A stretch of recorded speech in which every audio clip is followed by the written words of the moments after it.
Hey, what's going on, gamers? It's been a couple weeks. What happened? Well, we're gonna combine last week's and this week's recap into one. Gist of it is to kick things off. I just got a little sick last week, so I wanted to focus on making sure I stayed consistent and getting things done. And there goes my cat. The week 5 update is just gonna kind of get merged into here.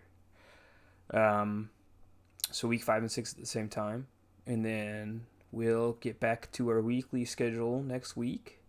We got some new just developments in the gaming industry as Tarkov 1.0 releases. So I'm hoping not to let this happen again where we have to merge things together and keep things pretty consistent with this series. But as long as 1.0 isn't actually good like I suspect it not to be, we should be chilling. Going back to our regular routine. I didn't really miss too much as far as training goes. I just didn't really have time to record a video because I did a lot more just slower pace, just jogging and walking just to keep the cardio system stimulated but not pushing too hard because I didn't want to stay prolonged um, illness, considering I basically got 1 week of hard training, and then Thanksgiving's going to be coming up, and we've got our 5K coming. So that's coming up quick. But we'll jump into a recap. Um, Last couple weeks has been pretty consistent as far as we're just hitting the gym, following the routine. Um, if I remember to send those to Jake, he can pop the weights that we're pushing right now. Things are either staying pretty consistent or they're going up.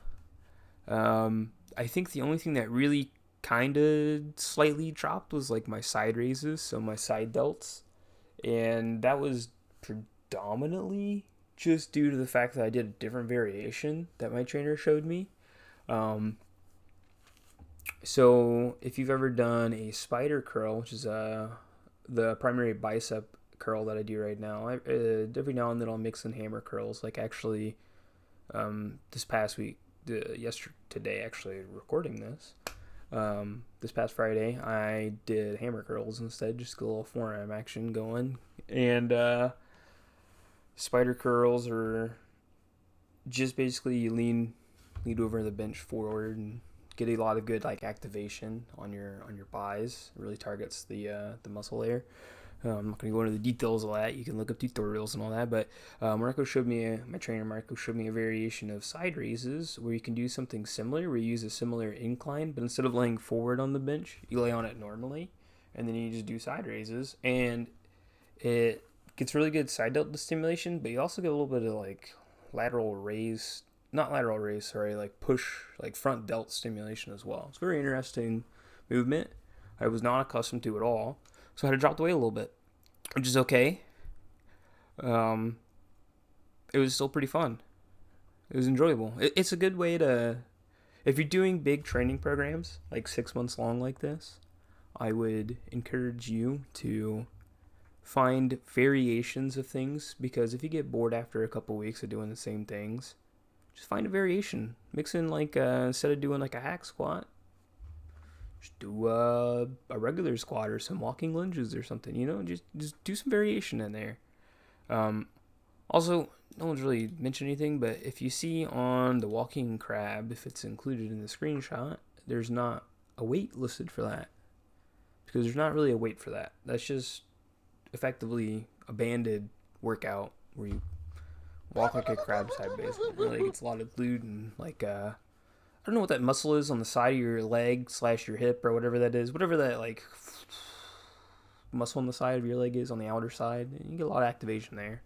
It's like the opposite side of your groin. Can't remember the name of that muscle, but abductors maybe? Abductor? Something like that. Whatever that side muscle is, you get a lot of activation there. So, those little side muscles are good to keep training up in conjunction with all of your primary muscles, um, like your quads and your hamstrings. You want to keep up your abductors and your, or whatever that side muscle is in your in your thigh or your groin or whatever, then that muscle is officially called. Because if not, you can run into limitations. Similar like when you train your back and stuff, you want to try and get a little bit of lower back activation intentionally with like back extensions or whatever else, because it'll just help you in the long run.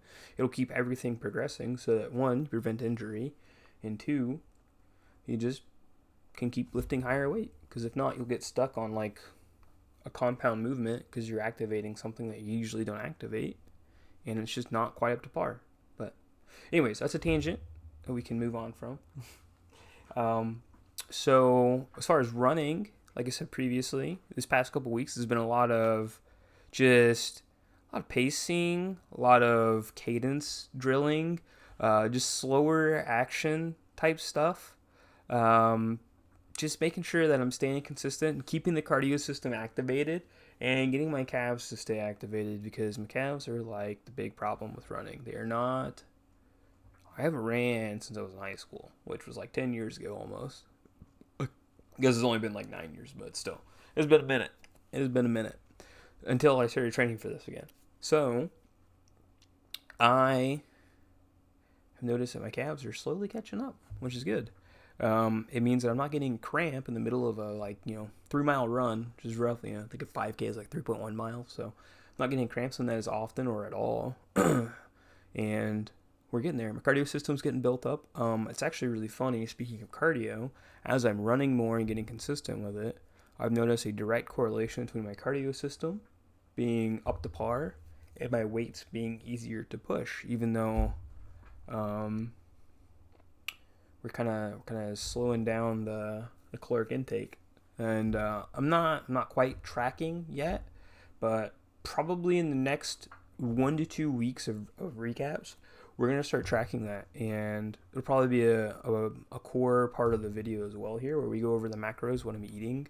Not really macros. I take a greens powder, which covers a lot of my macros, including probiotic. So I don't really track macros. You can if you want to be super obsessive about it. I personally do not, though. I'm of the impression that if you eat a good, healthy, balanced diet, hitting your macro goals, then you're probably going to get a lot of your macros in. And then if not, you can always take a greens powder and kind of cheat code that, or include some higher, like if you're noticing a lack of a certain vitamin or whatever else. I don't really keep track of that stuff, but if you're noticing a lack of something, you can just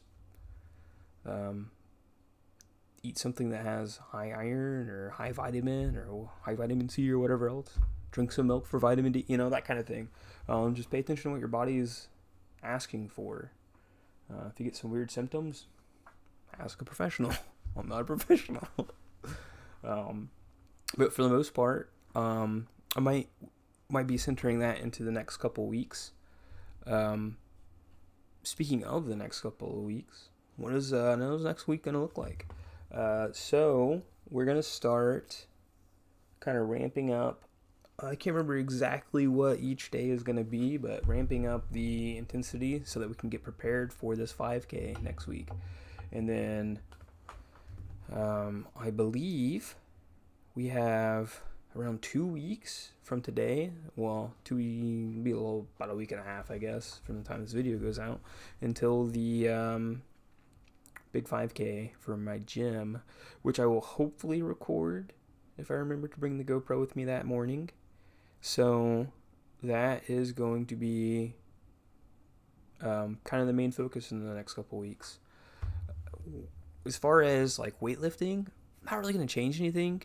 It might be a little weird because of holiday, so I might have to like miss a day or push things back a little bit, because just, for obvious reasons, our gym is not a 24/7 gym.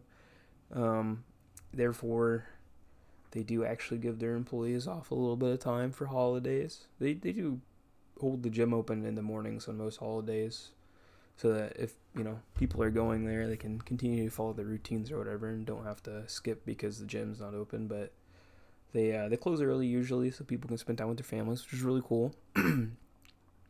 Besides that point,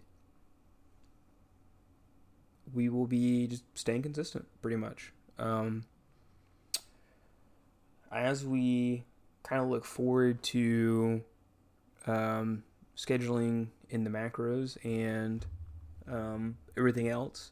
Our goal is to just kind of maintain / slightly shred a little bit. You know, I'm not going for some crazy bodybuilding, I'm not on prep week diet type thing, but we're looking to lean down just a little bit as we get into the 5K.